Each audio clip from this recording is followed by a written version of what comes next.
소아시아 7교회 중에서 서머나 교회라고 하는 교회를 향하여서 하나님께서 하신 말씀입니다. 그래서 8절에 보면 서머나 교회 사자에게 편지하라. 처음이요 마지막이요 죽었다가 살아나가신 이가 이르시되, 이렇게 말씀하고 계시죠. 자, 그럼 이 서머나가 어딘지 한번 봐야 되겠죠. 서머나가 지도로 보면 이렇게 돼 있어요. 지난주에는 저희가 에베소 교회를 나눴어요. 여기가 에베소 지역이에요. 그러니까 여기도 항구 도시고 배 타고 들어가기가 금방 가깝죠. 근데 여기는 항구 도시라기보다는 아주 조금 들어가 있어요. 아주 살짝 들어가 있긴 하거든요. 근데 서머나는 여기에요. 완전히 항구 도시예요. 이 서머나가 어떤 지역이냐면요, 로마가 이 나라를 점령하기 전에 헬라의 알렉산더가 290년에 이 서머나 지역을 점령하고 난 다음에 저 서머나 지역이 딱 보니까 항구 도시잖아요. 그러니까 여기를 항만, 무역, 경제 이런 것을 중심적으로, 산업을 중심적으로 다루는 그런 도시로 만들어야 되겠다라고 해서 집중적으로 경제 도시로 서머나 지역을 만들어 버립니다. 그리고 난 다음에 알렉산더가 죽고 로마가 이 나라를 다시 한번 점령하고 난 다음에는 서머나 지역에다가 로마 황제의 별장을 만들어요. 그러니까 너무나 날씨가 좋으니까 휴양지로 만드는 거죠. 그러니까 무역과 상업의 중심지이기도 하면서 동시에 로마 귀족, 로마 황제와 로마 귀족을 향한 휴양지도 되는 거예요. 그러니까 너무 좋은 나라인 거죠. 그러니까 사실은 서머나, 이 서머나라고 하는 나라는 이 주변에 있는 그 어디보다 더 발달하고 훨씬 더 좋은 지역이에요. 예를 들어서 우리 중국 그러면 수도가 어디죠? 베이징이죠. 수도가 베이징이지만 중국 그러면 우리가 어디를 관광을 더 많이 가요? 상해, 그죠? 청도 이런 데 많이 가잖아요. 그런 것처럼 중국이 베이징이지만 실제로 더 발달하고 더 현대화된 데는 상하이나 청도나 이런 데처럼 여기도 수도가 아닌데도 불구하고 서머나 지역이 훨씬 더 이름 있고 훨씬 더 발달한 좋은 지역으로 이렇게 주목을 받는 지역이 됐다라는 겁니다. 그런데 이 당시 이 모든 지역에 어떤 일들이 있었냐면, 계속해서 말씀드렸지만 로마 황제가 황제 숭배 사상, 내가 신이다라는 것을 강조했잖아요. 여기 있는 사람들은 앞다투어서 무슨 일을 하냐면, 그래, 우리가 황제 숭배 사상을 철저하게 지켜서 황제의 마음에 들자.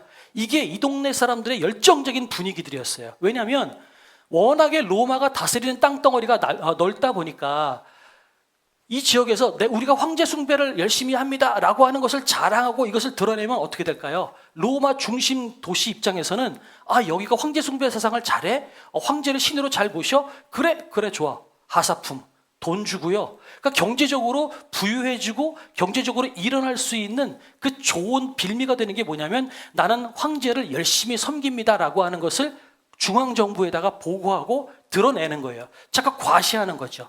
정부 관료들이 과시하는 것처럼, 그러니까 서로 앞다투어서 우리는 황제를 신으로 열심히 모십니다. 이런 것들을 굉장히 많이 했어요. 특히 이 서머나 지역 같은 경우는 1년에 한 차례씩 황제를 신으로 모시는 제사의식을 했어요. 근데 제사의식을 어떤 걸 하냐면, 서머나 지역에는 모든 사람들이 다 성전에 모여서 황제를 신으로 모시는 제사에 참석하게 합니다. 근데 거기에 출석부가 있어요. 거기에 참석하지 못하면, 출석부에 결석 체크가 되면 1년 내내 괴롭힘을 당해요. 그 정도로 황제 숭배 사상을 철저하게 열정을 다해서 정부의 환심을 사기 위해서 황제를 숭배하고 신으로 모신 일을 열심을 다해서 했다라는 겁니다. 그래서 이 황제 숭배 사상을 하고 있는 그 제사 가운데 만약에 참석하지 않는다? 그럼 고발당해요. 이 정도로 굉장히 철저하게 황제 숭배 사상을 이야기했던 도시가 서머나였습니다. 바로 이 서머나 지역에 지금은 이게 서머나 교회 터인데요. 서머나 교회가 있었다라는 겁니다. 이 서머나 교회를 향해서 하나님께서 오늘 말씀하고 계시는 거예요. 근데 그 뭐라고 말씀하세요? 내가 내 환난과 궁핍을 알거니와, 이렇게 말씀하세요. 아니, 나라는 이렇게 부유한 나라라고 돼 있는데 왜 환난과 궁핍을 알거니와라고 이야기할까요? 우리가 지금 보면 알겠죠. 그리스도인들은 황제를 섬기지 않아요. 인사가 뭐라고 그랬어요? 가이사가 주님이십니다. 여러분, 이게 인사라고 그랬잖아요. 근데 그리스도인들은 그럴 수가 없는 거예요. 예수 그리스도가 우리의 주인이신데 어떻게 가이사가 주인이라고 그래? 그러니까 그리스도인들은 그 말을 못하는 거예요. 그러니까 사람들 입장에서 보면 쟤는 황제를 신으로 모시지 않네? 수도 없이 고발을 당하고요, 경제적인 불이익을 당하기도 하고, 지나가다가 그냥 폭행당하고 붙잡혀가지고 그냥 감옥에 들어가도 어느 누구 하나 이야기하지 못할 정도로.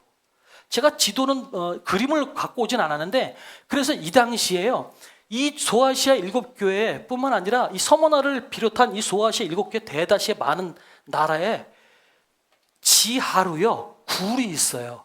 지하로 지금 우리 높이로 따지면 한 지하 빌딩으로 따지면 한 20층, 30층 정도 높이 되는 그런 깊이로 지하에 굴이 있어요. 마치 개미굴처럼. 그래서 그 굴 속에 숨어서 사는 그리스도인들이 그렇게 살았단 말이에요. 왜냐하면 지상으로 올라오면 맨날 핍박당하고 붙잡혀서 감옥으로 끌려가고 어려움 당하니까 못 사는 거예요. 그런 비참한 인생을 살았던 것이 그리스도인이었습니다. 그러니까 환난과 핍박을 나누니라고 말하는 것은 그 환난을 대해서 이야기하고 있는 겁니다. 더군다나 궁핍하다라는 거죠.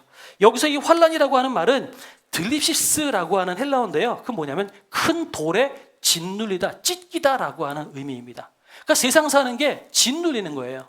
우리도 살다 보면 그런 거 있잖아요.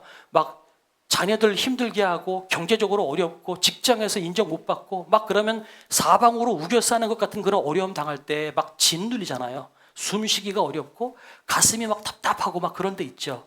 그리스도인들이 그랬다라는 거예요. 나가면 언제 어떤 모양으로 붙잡힐지 모르고 어떻게 고발당할지 모르는 상황.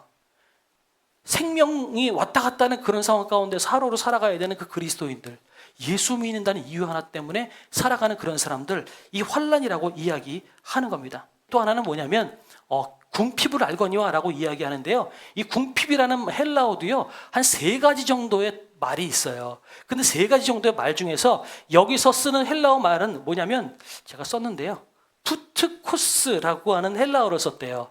근데 이 푸트코스라고 하는 헬라어는 어떤 의미를 가지고 있냐면요, 우리가 쉽게 표현하면 상거지, 정말 아무것도 하지 못하는 거지. 그러니까 환난을 당하고 궁핍을 알거니와. 왜 궁핍을 당했을까요? 지난번에도 말씀을 드렸던 것 같은데 이 당시에 길드라고 하는 상업 조직이 있다고 그랬잖아요. 그런데 이 길드라고 하는 상업 조직, 황제 숭배 세상 그 제사에 참석하지 않으면요 출석부에서 결석 체크가 되잖아요. 그러면 고발당할 뿐 아니라 이 길드라고 하는 조직 안에 들어가지도 못해요. 그럼 길드라고 하는 조직에 못 들어가면 어떻게 되냐면 그 도시 안에서 경제 활동을 아예 못하게 돼 있어요. 아주 악법을 만들어놔서 길드 안에 들어가야만 물건도 제대로 살 수 있고 경제 활동을 할 수 있고 먹고 살 수 있게 돼 있어요. 그런데 길드 안에 못 들어간다? 아무것도 하지 못하는 거예요. 경제 활동을 전혀 하지 못하는 거예요. 그러니까 이 당시에 이 서머나 지역에서 그리스도인, 예수 믿는 사람 이퀄 상거지였어요. 그 정도로 그리스도인들은 어렵게 힘들게 살아가고 있었다라는 겁니다. 뭐 때문에요? 예수 믿는다는 이유 하나 때문에. 그것 때문에 살아가고 있는 거예요. 더군다나 여기 보면요, 실상은 내가 부유한 자라라고 말씀하시면서 자칭 유대인이라 하는 자의 비방도 알거니와 실상은 유대인이 아니요 사탄의 회당이라. 유대인이 사탄의 회당이래요. 이게 무슨 말이냐면 서머나 지역에 이런 2가지 색깔의 교회가 있었어요. 하나는 뭐냐면 나는 예수를 믿어, 예수를 주로 고백하고 나는 그렇게 어렵더라도 이 길을 걸어갈 거야 라고 말씀을 붙잡고 살아가는 교회가 있는가 하면 현실에 타협하는 교회예요. 더군다나 이 유대인들 같은 경우는 자기들 유대인들임에도 불구하고 이 길드 조직 안에 들어가 있었거든요. 그런데 자기들이 길드 조직 안에 들어가 있으면서 자기들이 입지를 굳히려면 뭐 해야 되냐면 로마나 그 주변에 로마 황제를 숭배하는 그 주변 사람들에게 인정을 받아야 돼요. 그걸 인정받기 위해서 유대인 이 교회, 유대인 사람들이 주로 무슨 일을 했냐면 그리스도인들을 음해하는 작업을 주로 유대인들이 했어요.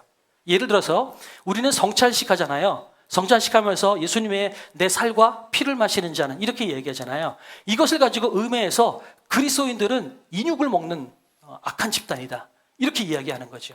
그 다음에 요한계시록이나 여러 가지 구약 성경의 예언서에 보면 이런 말씀이 있잖아요. 불심판을 내리리라, 뭐 이런 말씀이 있잖아요. 하나님께서 심판하실 것이다, 이런 말씀을 가지고 이 유대인들이 어떻게 그리스도인들을 음해했냐면 쟤네들은 불심판을 내릴 것이다 라고 하는 말씀을 듣고 그것을 실행하기 위해서 로마에 불을 지를 것이다, 이런 식으로 음해를 하는 거죠. 그러니까 그 당시에 서머나 지역에는 많은 사람들이나 로마 사람들 입장에서 그리스도인들은 뭐겠어요? 황제도 섬기지도 않아, 불을 지른다고 그래, 자기들끼리 사람을 잡아먹는다고 그래요. 그러니 그리스도인들은 뭐예요? 잡아 죽여야 되는 종자인 거예요. 아무런 죄의식 없이 그리스도인들을 때리고 잡고 죽이고 이것이 가능했던 거죠. 근데 그 일에 앞장섰던 게 누구라고요? 유대인인 거예요. 그러니까 성경은 뭐라고 이야기하냐면 유대인이 교회가 아니라 사탄의 회당이다라고 이야기하는 겁니다. 좀 이따 계속해서 말씀을 드리겠지만 주기철 목사님 여러분 아시죠? 그 당시에 신사참배를 많이 하라고 했을 때 많은 교단이 신사참배에 응할 수밖에 없었어요. 근데 그 당시에 신사참배를 거부했던 교단이 있었고 몇몇 인물들이 있었죠. 그 대표적인 인물이 주기철 목사님인데, 근데 그 당시에 신사참배를 이야기하는 그때 그 주기철 목사의 순교사와 설교집이라고 하는 그 김린서 목사님이 그 쓴 책 가운데에 이런 얘기가 있어요. 그 당시에 보면 평양에 기독교화 목회라고 하는 단체가 있었대요. 이 목사님으로 구성된 단체예요. 근데 이름은 기독교화 목회라고 하는 단체인데 이 단체가 뭐 하는 사람들이었냐면 목사님들이에요. 신사참배 안 하는 사람들을 적발해다가 일본 정부에다가 고발하는 일을 했던 것들이 그 단체였어요. 교회였는데, 목사님이었는데요. 여러분, 유대인이 아니요 사탄의 회당이라. 똑같이 말씀을 붙잡고 교회라고 하지만요, 겉모양은 똑같지만 속은 다른 교회가 있을 수 있다는 거예요. 항상 그래요.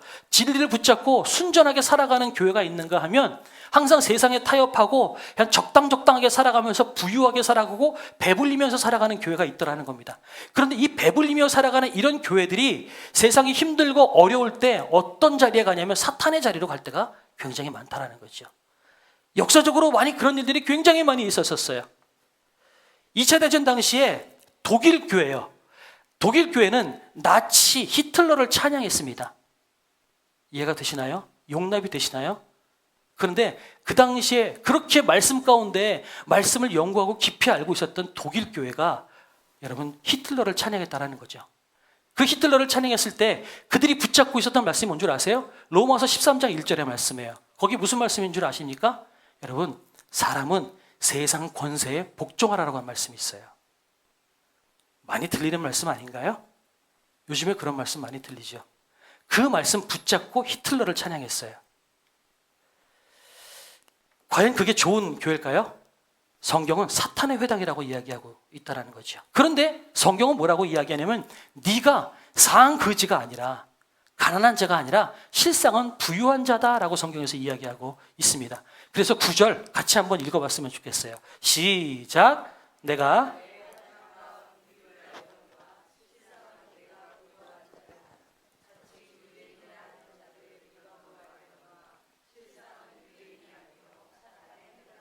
아멘. 세상엔 허상이 있고 실상이 있다라는 거예요. 그런데 지금 성경은 뭐라고 그래요? 실상은 상거지 같은 그리스도인이 부유한 자래요. 이 논리적으로 봐도 이해가 되죠. 만약에 천국이라는 것이 없고요, 우리 인생이 영생이라는 것이 없고 100년 살다가 죽는다면 우리는 100년 동안 무슨 일을 해서라든지 배불리고 열심히 살아야 돼요. 부자로 살아야 되고요, 편안하게 살다가 죽어야 돼요. 그런데 우리는 믿어요. 영생이 있다는 걸 믿어요. 영원한 생명이 있고요, 저 천국에서 영원한 생명을 누리고, 여러분 요한계시록 하면서 봤잖아요. 수정 같은 유리바다, 무슨 홍보석, 뭐 이루 말할 수 없는 보석이 깔려있는 그렇게 존귀한 것들이 가득 찬 그 천국에서 영원한 삶을 사는 새하늘 새 땅에서 우리가 하나님 나라로, 하나님 자녀로 살아갈 것이다라고 우리가 요한계시록에서 선포하고 있단 말이죠. 영원한 생명을 알고 있다면 여러분 100년 동안 편안하게 살다가 나머지 거지같이 죽고 끝나는 것이 좋겠습니까? 아니면 100년 동안 좀 힘들고 좀 어렵다 할지라도 영원한 생명을 여러분 부유하고 사는 것이 진짜 부유일까요? 영원한 생명을 부유하게 사는 것이 진짜 부유라는 거죠. 그러니까 요한계시록 새하늘 새 땅에서 우리가 하나님의 나라 백성으로 어떻게 살아갈 것인지를 예언하고 있는 이 말씀은, 그 희망을 주고 있는 말씀은 우리 그리스도인들을 향해서 이야기하는 거예요. 너 이 세상에서 예수 믿는다는 이유 때문에 힘들고 어렵고 괴롭게 살아갈지 모르지만 너야말로 부유한 자다라고 이야기하는 겁니다. 그리고요, 실상 부유한 자인지 사탄의 회당인지는 어떤 때 드러나면 힘들고 어려울 때 주로 드러나요. 편안할 때는 이게 사탄의 회당인지 실상이 부유한 자인지 가난한지 전혀 안 드러나요. 그런데 환난 가운데, 어려움 가운데 들어가면 그게 진짜 부유한 사람인지 가난한 사람인지가 드러난다는 겁니다. 그래서 신앙도 마찬가지예요. 힘들고 어려울 때 이분이 정말 믿음이 진짜 믿음인지 가짜 믿음인지가 드러난다는 거죠. 부유한 사람들은 뭐냐? 힘들고 어렵다 할지라도 믿음을 지키고 본질을 지키고 살아가는 사람이, 그게 부유한 사람이에요. 돈 많은 사람이 부유한 사람이 아니에요. 아무리 돈이 많아도요, 그 돈 잃어버릴까 전전긍긍하고 살아가는 사람, 그 사람은 부유한 사람이 아닌 거예요. 허상으로는 부유할지 모르지만 실상은 그런 사람은 가난하다고 성경이 이야기하는 겁니다. 비록 우리가 돈이 없지만, 가진 것이 없지만 베풀어 줄 수 있고 나누어 줄 수 있고 섬길 수 있다면 그게 부유한 사람입니다. 작년에 우리 계산해 보니까요, 우리 교회가 예산의 10%를 전도하고 구제하는 데 섬겼어요. 저는 감사해요. 10%를 채울 수 있었다는 게 정말 감사해요. 그런데 성경은 조금 더 욕심을 부리면 성경이 이야기하는 것을 고집 곧대로 우리가 지키려면 어디까지 가야 될까요? 사실은 30%까지는 올라가야 돼요. 근데 사실 이 땅의 교회가 선교비로 30%까지 가는 교회가 거의 없다시피 해요. 하기는 하지만 그러나 중요한 것은 뭐냐면 그만큼 우리는 베풀고 나누어 주는데 우리는 인색하면 안 된다는 거예요. 작은 교회가 뭐가 작은 교회일까요? 저는 성도 수가 적고 건물이 작은 교회가 작은 교회라고 생각하지 않아요. 작은 교회는 자기들끼리 누리기에 급급한 교회가 작은 교회예요. 아무리 작다 할지라도 나누어 주고 섬기고 도울 수 있는, 여러분, 그런 마음이 있는 교회라면 그 교회는 저는 큰 교회라고 생각이 들어요. 저는 그래서 우리 교회가 작지 않다고 생각이 들어요. 믿으십니까? 예. 저는 우리 교회가 올해 더 컸으면 좋겠어요. 더 많이 섬기고 더 많이 도울 수 있었으면 좋겠어요. 십자가를 들고 교회의 이름을 들고 선교하는 선교도 많이 필요하고요. 그 다음에 이름 없이 빚도 없이 구제하는 구제도 우리는 필요합니다. 우리 이것을 열심히 해서 더 큰 교회, 더 하나님께서 기뻐하시는 교회가 될 수 있으면 좋겠다라는 생각이 듭니다. 아멘이시죠? 네. 여러분, 그렇다면 여러분께 여쭙습니다. 여러분은 저 성경의 말씀에 비추어 봤을 때 여러분은 부유한 자입니까? 가난한 자입니까? 부유하세요? 아멘입니다. 부유하다고 말씀하시는 분은 정말 대단하신 분이에요. 여러분 모두가 부유한 그리스도인이 되시기를 주님의 이름으로 축복합니다. 아멘이시죠? 그러면 이 교회에서 제가 이제 사탄의 회당과 관련해서 나누고 싶은 몇 가지 이야기가 있습니다. 이 어려움 가운데서도 믿음을 지키는 사람들을 제가 몇 부분을 나눠보도록 하겠습니다. 이거는요, 서머나에 가보면 서머나 교회에 폴리캅 교회라고 합니다. 이 폴리캅 서머나 교회고요. 이 서머나 교회 담임 목사님은 누구냐면 폴리캅이라고 하는 분이셨어요. 그분의 교회고요. 이거는 그 폴리캅이라고 하는 담임 목사님이 순교당하는 장면이 저 교회 내부에 그림이 그려져 있습니다. 그러니까 이 서머나 교회는 예수 그리스도를 믿는다는 이유 때문에 핍박을 당하고 괴로움을 당하는 거예요. 한 어린아이가 이 병사의 로마 정부의 이 꼬임과 압박을 못 이겨서 이 서머나 교회 폴리캅 담임 목사님을 고발을 했습니다. 황제를 섬기지 않고 예수 그리스도를 가르치는, 예수 그리스도가 주인이라고 가르치는 대표적인 인물이잖아요. 담임 목사님이니까. 그러니까 이걸 고발을 했어요. 그러니까 로마 병사들이 폴리캅 이분을 잡으러 왔어요. 이분이 뭐라고 이야기하냐면 나에게 2시간만 시간을 달라. 그리고 잡혀가기 전에 2시간 동안 성전에 들어가서 기도합니다. 그리고 나서 2시간 만에 나와서 뭐 했게요? 뭐라고 이야기하냐면 여러분, 예수 그리스도가 진짜 우리의 구세주이십니다. 그분을 믿어야만 됩니다. 여러분, 그분을 믿지 않으면 여러분은 영원한 불못에 들어갑니다. 그렇게 2시간 동안 기도하고 죽으러 가기 직전에 폴리캅은 전도했습니다. 이게 그 유명한 폴리캅 전도라고 하는 거예요. 이렇게 고백을 하고 형장으로 들어갔습니다. 재판장으로 가서 로마 관리가 이렇게 이야기합니다. 우리가 한 번만 타협합시다. 폴리캅 담임 목사님, 당신이 딱 한 번만, 이후로는 얘기 안 할 테니까 딱 한 번만 가이사가 주님이십니다. 한 번만 얘기하십시오. 그러면 풀어주겠습니다. 라고 이야기했을 때 폴리캅이 뭐라고 얘기해요? 내 인생 살아가는 동안, 내 인생 86년 동안 예수님은 한 번도 나를 배반하지 않았는데 내가 어떻게 내 목숨 부지하겠다고 예수님을 배반하겠습니까? 그리고선 그림처럼 화형장으로 끌려 들어가서 화형당했습니다. 이게 폴리캅 담임 목사님이세요. 이것이 유명한 서머나 교회의 순교를 이야기하고 있는 거죠. 좀 전에 말씀드렸던 것처럼 우리나라에도 그런 분이 계십니다. 주기철 목사님이시죠.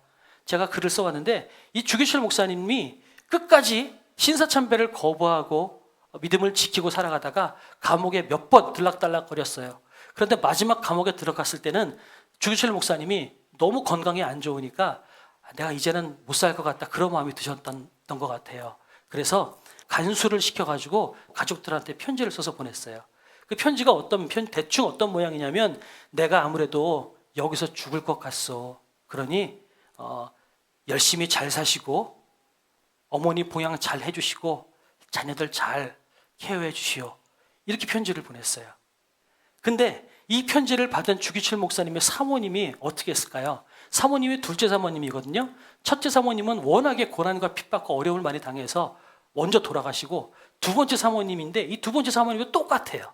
성정이 똑같은데 더 독해요. 이 편지를 받고 뭐라고 이야기하냐면, 주기철 목사님한테, 아니 목사님, 천국의 소망을 갖고 계신 목사님이 아직도 뭐 세상에 연연할 게 있어가지고 이런 편지를 보내십니까? 그러면서 편지를 돌려보냈대요. 돌려보내면서 이 조국 교회가 당신의 손에 달려 있습니다. 모든 사람들이 교회 배교하고 신앙을 거부하고 있는 때에 당신이 지조를 지키고 버텨야지, 당신이 약해지면 안 됩니다. 끝까지 조국 교회의 미래를 등에 짊어지시고 그 죽음의 길을 가십시오. 이렇게 하고 돌려보냈대요. 무시무시한 분이에요. 예. 그렇게 해서 결국은 4월 21일 날 주기철 목사님은 진짜로 소천하셨다고 그러죠. 한 번을 더 말씀을 드리겠습니다. 이거는 좀 전에 말씀드렸던 것처럼 독일 교회에 계속 그동안 말씀드렸던 본회퍼의 이야기입니다. 본회퍼, 이분도 신학 교수이시고 목사님이십니다. 그런데 여차저차 해가지고 이 독일의 전쟁이 극심해졌을 때 이 본회퍼 목사님은 영국에 있었어요. 그러니까 영국에 그대로 있으면 본회퍼 목사님은 어려움 당할 일이 없어요. 그런데 전쟁이 극심해지고 그리스도인들을 핍박하고 이런 이 본질을 붙잡고 있는 사람들을 핍박하고 괴로움 당할 때 본회퍼 목사님이 뭐라고 이야기하냐면, 다른 사람들이 특별히 미국의 유니온 신학교라고 하는 신학교에서 이 목사님을 초빙한 거예요. 그래서 뭐라고 이야기하냐면, 목사님 독일 가지 마십시오. 당신 독일 가면 어려움 당하니까 뉴욕으로 오셔서 신학 공부도 좀 하시고 연구하시면서 그냥 독일에 들어가지 마십시오. 강의 안 해도 좋으니까 살아만 계십시오. 이렇게 해서 유니온 신학교라고 하는 신학대학교에서 본회퍼 목사님을 교수로 초빙했어요. 본회퍼 목사님이 안 갔어요. 뭐라고 말씀하셨냐면, 교회가 상황이 이렇게 어려운데 동포들이 어둠 속에 시달리고 있는데 누군가는 그들을 섬겨야만 됩니다. 이러고서 본회퍼 목사님은 독일로 들어오셨어요. 독일로 들어오셨고 고백교회라는 교회를 만들어서 그 교회에서 사람들을 가르쳤고요. 마지막에는, 이건 좀 웃기는 얘기인데요, 히틀러 암살 계획을 세웠다가 붙잡혀요. 본인이 직접 암살하겠다는 건 아니고 히틀러가 나중에 암살되고 난 다음에 이 본회퍼 목사님이 대사 자격으로 영국하고 화친 맺기 위한 조약을 갖고 가서 독일하고 영국하고 화해를 시키려고 하는 마지막 단계의 그 계획에 본회퍼 목사님이 합류를 했거든요.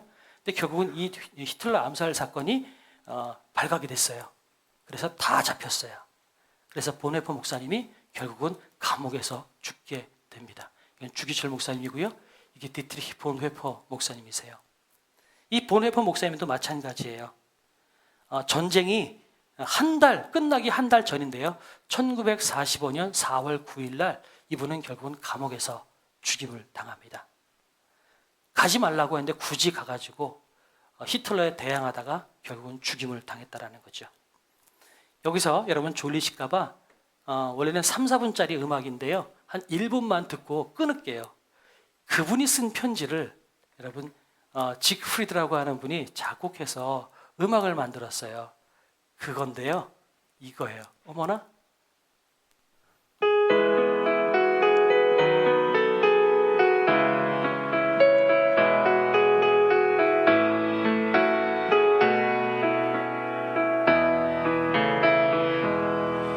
Von guten Mächten treu und still umgeben, behütet und getröstet wunderbar.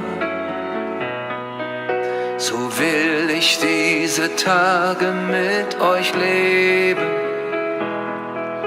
und mit euch gehen in ein neues Jahr. Von guten Mächten wunderbar geborgen, erwarten wir getrost, was kommen mag. Gott ist mit uns am Abend und am Morgen und ganz gewiss an jedem neuen Tag. 여기까지만 들읍시다. 많은 독일의 교회가 로마서 13장 1절의 말씀을 붙잡고요, 정부에게 우리는 순종해야 된다. 그리고 순종했고, 히틀러한테 순종하면 히틀러한테 떨어지는 떡고물이 많을 거고, 그러면 독일 교회는 이 전쟁을 통해서 부흥할 수 있다. 이렇게 판단했던 독일 교회, 많은 독일의 교회는 히틀러의 전쟁을 찬양했습니다. 그럴 때 말씀을 붙잡고 본질을 붙잡고 살아갔던 극소수의 목사님들은 아니다. 저건 아니다. 그 당시 이런 얘기를 했어요. 미친 사람이, 그분의 표현 그대로 하겠습니다. 미친 놈이 트럭을 몰고 운전하면 다친 사람을 돌보는 것보다 먼저 트럭에 올라가서 미친 놈을 끌어내려야 된다. 이 얘기를 보네퍼 목사님이 하셨어요. 예, 이것이 그 당시의 교회의 모습이라는 겁니다. 많은 사람들이 시류에 편승하고, 많은 사람들이 이렇게 하면 잘 될 거야, 복 받을 거야 라고 생각했을 때, 아니다, 어렵다 할지라도 나는 말씀을 붙잡고 본질을 붙잡고 살아가겠노라. 성경은 그런 사람이 부요한 사람이라고 이야기합니다. 그러면서 뭐라고 이야기하냐면, 이기는 자는 둘째 사망의 해를 받지 아니하리라. 말씀드렸죠. 둘째 사망은 뭐라고요? 구원받지 못한 백성들이 영원한 불못에 떨어지는 진짜 죽음, 이것을 둘째 사망이라고 이야기했어요. 그런데 우리는 비록 지금은 고난당하고 어려움 당할지라 할지라도 우리는 둘째 사망이 없다라는 거예요. 육신의 죽음, 누구나 한 번 죽는 그 죽음은 누구나 있을 수 있지만 둘째 사망은 우리는 없어요. 저 하나님께서 허락하신 저 새 예루살렘, 새 하늘, 새 땅에서 우리는 영원한 생명을 누리며 누구보다 부유하게 살아갈 사람이라는 겁니다. 하나님께서 우리에게 말씀하세요. 그러니까 그 날을 소망해라 라고 말씀하시면서 서머나 교회 사자에게 편지하라. 8절에 보면 이렇게 돼 있어요. 처음이며 마지막이요 죽었다가 살아나시니가 이르시되, 처음이요 마지막이라는 것은 이 역사의 주관자가 나다라고 하는 거예요. 하나님께서 말씀하세요. 내가 역사의 주관자고 죽었다가 살아나시니, 죽음을 극복하신 이가 이르시되, 생명을 주관하는 이가 이르시되 너희들 버텨라 라고 말씀하시는 거예요. 그 말은 뭐예요? 이 말은 그대로 내가 지킬 거고 내가 약속할 거고 내가 너를 돌볼 거니까 너희들 용기를 가져라. 포기하지 말아라. 두려워하지 말아라. 환난과 괴로움 가운데에도 복 있는 사람으로 살아나가라 라고 성경이 우리 가운데 이야기하고 있다는 겁니다. 그러면서 10절 말씀이죠. 너희들 고난을 두려워하지 말아라. 장차 마귀가 너희 가운데 몇 사람을 오게 던져 시험을 받게 하리니 너희가 10일 동안 환난을 받으리라. 환난, 10일 동안 받는 환난이라면 두 가지 의미가 있어요. 하나는 10이라고 하면 만수잖아요. 숫자가 꽉 찼잖아요. 다시 말해서 너희가 받는 환난은 아주 극에 달하는 환난이 될 거다. 그런데 10이라는 숫자는 뭐예요? 결국은 얼마 안 가서 끝날 거다라고 하는 의미가 있어요. 다시 말해서 너 어려움 당할 거야. 하지만 얼마 끝나지 않아서 내가 너를 회복시킬 거야. 내가 역사의 주관자고, 내가 생명의 주관자고, 내가 내 이름을 걸고 내 존재를 걸고 너희에게 약속하는데, 너희들은 부유한 자고 내가 너희를 돌보고 이끌고 나갈 테니까 너희들 포기하지 마. 그러면서 뭐라고 얘기해요? 죽도록 충성하라. 그리하면 내가 생명의 관을 내게 주리라. 죽도록 충성하라. 한 두세 가지 나눌 수 있어요. 첫 번째, 죽도록 충성하라. 죽을 때까지 충성하라는 거예요. 한 60살쯤까지만 살고 70살까지만 열심히 신앙생활 하다가 나중에 죽기 직전에 한 5년 10년 동안은 편안하게 살지, 이게 아니라요, 내가 숨을 거두는 그 순간까지 나는 하나님의 자녀로 살아나가라는 의미가 있어요. 또 뭐예요? 죽도록 충성하라. 내가 하나님의 이름을 위하여서 손해보고 죽는 것들을 기꺼이 기쁨으로 여겨라는 겁니다. 복음을 위해서, 하나님을 위해서, 내 생명의 주관자, 내 삶을 인도하시는 내 주님을 위해서 내가 때로는 손해보고 결국에 손해가 극에 달해서 죽는 자리까지 간다 할지라도 그거 두려워하지 말아라. 내가 너를 살리고 내가 너를 돌보고 내가 너를 이끌고 나갈 것이다 라고 하는 의미입니다. 작은 의미는 뭘까요? 여러분의 일상 가운데에서 죽는 연습을 하라는 겁니다. 일상 가운데서 죽는 연습을 해라. 아까 예배 전에 잠깐 그런 말씀했는데요. 여러분, 예배는 불편한 거거든요. 예배는 불편한 거예요. 교회가 되고 나서 교회 안에서 어떻게 하면 우리 성도들을 편안하게 예배드리게 만들까? 이거를 고민하기는 하지만 실상 예배는요, 처절하고 피비린내 게 예배예요. 왜 그럴까요? 예배의 전신이 뭐죠? 제사죠. 제사는 짐승을 바쳐서 피를 흘리고 짐승의 고기를 바치고 태우는 게 제사예요. 다시 말해서 예배는요, 피 흘리는 자리고요, 예배는 처절한 자리예요. 지금은 우리는 편안하지만 우리 선배님들 예배 드린다는 이유 때문에 불이익 당하고 어려움 당하고 목숨까지 잃는 상황 가운데에서도 예배를 포기하지 않았던 그런 많은 사람들이 있었습니다. 그런 분들의 피와 눈물과 희생이 있었기 때문에 우리가 지금 이 예배를 드리고 있다는 거죠. 그러니까 교회나 예배는요, 여러분, 편안함 통해서 부흥하는 게 아니에요. 권세자가 돌봐줘가지고 뒤를 봐줘서 교회가 부흥하는 게 아니고요, 나라에서 돈을 잘 대줘가지고 교회가 부흥하는 게 아니고요, 교회의 부흥은 눈물과 피와 죽음의 토대 위에서 부흥하는 겁니다. 그러니까 교회는요, 환난과 핍박이 있을 때 오히려 더 부흥해요. 그리고 그 사실을 믿으시기 바랍니다. 왜 그래요? 그게 진짜 부유한 자니까요. 이 세상의 삶이 이게 다가 아니라는 것을 알기 때문에 오히려 나는 영원한 생명을 믿고 있는 자기 때문에 이 세상의 힘든 것과 어려움과 괴로움은 아무것도 아니라는 거죠. 이것이 신앙생활이에요. 그러니 여러분, 맨날 중립 연습을 하라는 거죠. 아침에 일어나면 오늘 교회 나가기 싫어. 아주 사소하죠. 교회 나가기 싫어. 근데 여러분, 내 의지, 내 생각을 죽이고요, 하나님 만나러 나오라는 거예요. 이것부터 출발하는 거예요. 작은 것에서 출발하는 거죠. 한 달 내내 돈 벌어가지고 이렇게 뼈 빠지게 일해가지고 돈 벌었는데 어떻게 11조를 하나님께 바쳐? 그런데 내가 죽는 거예요.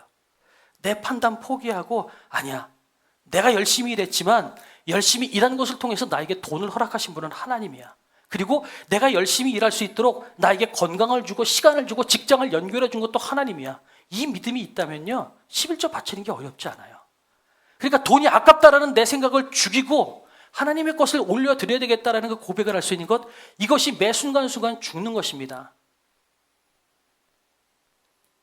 회사에서 회식 가고 놀러 나갔을 때 난 예수 믿어요, 난 그리스도인이에요, 이렇게 이야기하면 불이익 당하는 세상, 앞으로 이런 세상은 더 많아질 거예요. 앞으로 예수 믿는다는 이유 때문에 어려움 당하는 건 더 많아질 거예요. 예언컨대 그래요. 그런데 그럼에도 불구하고 나 그리스도인이에요, 나 교회 나가야 돼요, 여러분, 이렇게 고백할 수 있고 기꺼이 불이익을 감당할 수 있는 사람, 여러분, 이것이 죽도록 충성하라는 그 삶의 첫 단계라는 겁니다. 편안하고 타협하고 한 발은 교회에 담그고 한 발은 세상에 담갔다가 그냥 복 줄 때는 교회 나가다가 교회 나간다는 것 때문에 어려움 당할 것 같고 회사에서 불이익 당할 것 같으면 괜찮아요, 난 교회 안 가도 괜찮아요 얘기하고 기꺼이 그들이 원하는 세상을 갈아가는 것, 여러분, 오늘 뭐라고 얘기해요? 사탄의 회당이다 라고 이야기합니다. 교회가 어려움 당했을 때요, 예수 믿는 것을 방해하는 주된 세력이 있었죠. 아마 우리 일제치하 때를 봤을 때는 그때는 적그리스도가 일본이었을 거예요. 그죠? 근데 문제는 그 일들을 주도하는 사람들이 누군 줄 아세요? 우리하고 비슷한 자리에 있는 사람이에요. 교회가 교회를 핍박하고요, 유대인이 교회를 핍박했다라는 거죠. 어떤 교회가요? 한 발은 세상에 담고 있고 한 발은 교회에 담고 있는 그 애매한 그리스도인들이 나중에는 사탄의 회당으로 돌아설 때가 많이 있다는 거죠. 여러분, 세상은 점점 어려워질 겁니다. 그럼 여러분께 여쭙습니다. 여러분은 사탄의 회당으로 가기 원하십니까? 아니면 힘들고 어렵고 불이익을 당한다 할지라도 그 믿음을 지키며 나가겠습니까? 하나님께서 오늘 여러분에게 그것을 물어보고 계십니다. 죽을 때까지 충성하라, 이 말씀을 들으면서 그런 생각을 했어요. 왜 이런 말씀을 하실까? 서머나교회는 그렇지 않아도 열심히 살아가고 있는 교회인데 왜 하나님이 그런 말씀을 하실까? 첫 번째, 천국의 소망이 있기 때문에 그래요. 영생의 소망이 있기 때문에 너희들 지금 죽는 거 아까워하지 말아라, 그런 말이라는 것이죠. 또 한 가지가 있어요. 너는 네가 생각하는 그 정도의 존재가 아니라 훨씬 위대하고 훨씬 크고 훨씬 멋있는 그리스도이다라고 하는 겁니다. 다시 말해서 서머나교회는 이 정도까지 왔으면 됐지라고 할지 모르지만 하나님은 더 높은 것을 요구하는 거예요. 왜 그래요? 나는 네가 중학생이 아니라 네가 대학생이 되기를 원해, 이거예요. 중학생이 돼서 곱셈 나눗셈을 터득한 사람이 아니라 대학생이 돼서 물리학을 깨우치고 미적분을 깨우치는 그런 사람으로 내가 너를 만들겠어 라고 하는 마음이 있다는 거죠.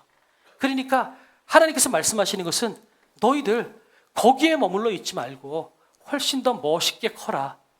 훨씬 멋있는 그리스도인이 되어라. 나는 너를 더 멋있는 그리스도인으로 만들어내겠다라고 하는 말씀이 죽도록 충성하라라는 말씀입니다. 주님께서 여러분을 더 멋있는 자리로, 더 큰 자리로 내몰기를 원하십니다. 죽도록 충성하십시오. 지금의 신앙생활에 만족하지 마십시오. 하나님은 여러분을 더 큰 자리로 내모실 겁니다. 제가 오늘 이 말씀을 붙잡고 기도하다가 이런 생각이 들었어요. 하나님께서 우리 교회를 언젠가는 큰 어려움을 가운데 두게 하실 때도 있겠구나라는 생각이 들었어요. 왜 그럴까요? 안 그러면 참 좋겠어요. 그런데 왜 그럴까요? 하나님은 우리 교회가 더 크길 원하시거든요. 무슨 말씀인지 아시겠어요? 이 정해져 있는 바운더리 안에서만 여기서만 여기저기 뛰면서 열심히 뛰는 걸 원하시는 것이 아니라 하나님은요, 더 큰 바운더리를 반석교회에게 주기 원하세요. 그런데 더 큰 바운더리를 얻으려면 뭐 해야 되는 줄 아세요? 여러분 어렸을 때 땅 따먹기 해보신 적 있으세요? 땅 따먹기? 흙에서 정해진 바운더리 안에서 돌을 튕겨서 3번 만에 다시 돌이 그 원 안으로 들어오면 내가 튕겨서 지나간 그 자리가 다 내 땅이 되는 땅 따먹기라는 게임이 있었어요. 그거가 바로 하나님께서 일하시는 방법인 것 같아요. 더 넓은 땅을 원하면요, 우리는 원 밖을 나가서 내 땅이 아닌 땅을 나가야 돼요. 그 땅을 통과해서 원으로 들어오면 그 땅은 내 땅이 되는 거예요. 그 땅을 나가기가 두려워서 원 안에서만 있으려면 우리는 평생 원 안에만 있어요. 하나님께서 우리를 더 큰 땅, 더 넓은 지경으로, 더 멋있는 자리로 우리를 내모시기 위해선 어디로 가야 되냐면 미지의 세계, 두려움의 자리, 고난과 환난의 자리로 하나님은 우리를 내모셔야 돼요. 그래서 우리는 우리 땅이 아닌 땅을 향해서 나가야만 되는 거죠. 바로 이게 죽도록 충성하라라는 말씀입니다. 몇 가지 여러분에게 적용의 말씀을 드리도록 하겠습니다. 신앙생활은 누구 보기 위해서 하는 게 아니라 내가 어른이기 때문에 하는 겁니다. 내가 위대한 사람이고 하나님께서 나를 멋있게 성장시키기 위해서 나를 어려운 자리로 내모시는 자리가 신앙의 자리이기 때문에 신앙생활은 그런 겁니다. 혹시 여러분 어려움 당하고 계신 분이 계세요? 그렇다면 저는 한편으로 여러분을 위로해드리지만 또 한편으로는 이렇게 말씀드리고 싶어요. 여러분, 그분은 정말 감사하셔야 돼요. 왠 줄 아세요? 그 어려움을 통과하고 나면 그분의 믿음은 다른 사람들이 감당할 수 없는 높은 지경까지 올라가 있을 겁니다. 아주 멋있는 그리스도인이 되어 있을 겁니다. 그래서 지금 혹시 어려움 당하고 계신 분이 계시다면 힘들죠. 그런데 감사하셔야 돼요. 하나님이 나를 더 멋있게 만드시는구나. 내가 이것보다, 내가 생각하는 것보다 훨씬 더 멋있는 존재구나. 여러분, 그렇게 여러분 스스로를 믿으셨으면 좋겠어요. 주님께서 우리를 어려움 가운데 고난과 환난을 두려워하지 말라고 말씀하십니다. 그리고 죽도록 충성하라고 말씀하십니다. 여러분, 저와 여러분 모두가 죽도록 충성했으면 좋겠어요. 나는 날마다 죽노라. 매일매일 죽는 여러분이 되기를 원합니다. 편한 자리에만 머물지 마시고요. 때로는 내 본성을 죽이고 내 안에 성령께서 하시는 말씀을 순종해서 내가 날마다 죽는 연습을 하시는 저와 여러분이 되었으면 좋겠습니다.